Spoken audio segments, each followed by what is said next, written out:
I want to address a very hot subject, and it's not one associated with good emotions, but I do want to hear your take because over the last few months, one legend, one former world champion has been coming at you a lot. And his name is Vladimir Kramnik, and he didn't stop yesterday.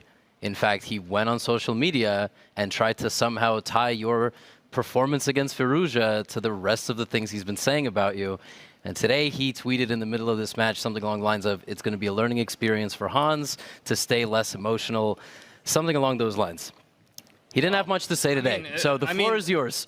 I mean, to be honest, first things first. Honestly, I mean, Hans didn't know how to play against these setups. I mean, the guys who played against you in the tournament in New York knew how to play against knight f3, e3, b3 stuff better than Hans did. So that's the first thing I would say in regards to openings. I mean, your opponents there, they knew how to play better than Hans did, frankly. They did. Don't remind me. Right, yeah. Maybe it would have been better if you'd played Hans every game there.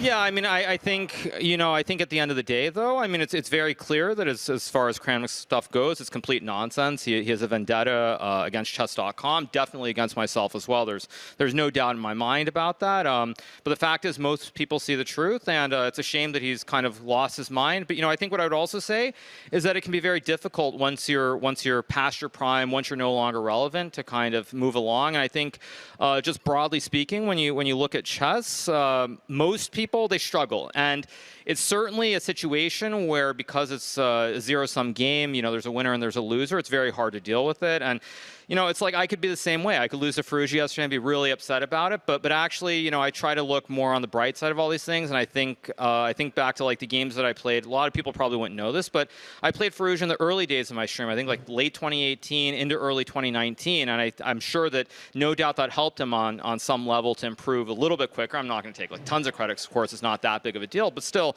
you really should look at it as something where you have your amount of time when you're very good, when you're at the top. And if you can kind of push chess forward in some way, whatever little way it is, I think that's a good thing. And I'd also say on that note, I mean, it's not 100% set, but I'm probably going to be playing a match against Faustino Oro in the near future. And again, I feel like it's one of those things that I can still do to contribute, to try and give back and help the people who will eventually become much better than I am.